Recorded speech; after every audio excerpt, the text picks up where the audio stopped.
Konnichiwa guys! Day off ko pala today. Tinanghali na ako ng gising.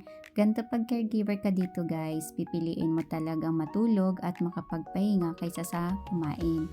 May Bear Brand milk pala ako dito. Galing pang Pinas to. Ngayon ko lang naalala.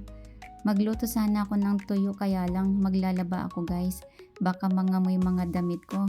Baka isipin pa ng mga Hapon. Ang weird ng fabcon ko sa damit. Ang brunch ko today, scrambled egg, pickled pipino at syempre, di mawawala ang kape. Kape na nga lang ang loyal sa atin ngayon guys. Oo, pera at relasyon, nawawala yan. Pero ang kape, karamay mo sa lungkot, pagod at saya. Laging andyan para damayan ka. Ayun na nga, naalala ko today guys, scheduled ng influenza vaccine namin. So, brunch ko na pala to guys. Ang sarap talaga ng itlog pag wala kang kaagaw. At least, dito sa Japan, kahit mag-isa, busog pa rin kahit pagkain man lang. Hindi sa love life. Oy, tinamaan siya. Oops, sorry. Pero okay lang, ganito talaga ang OFW life.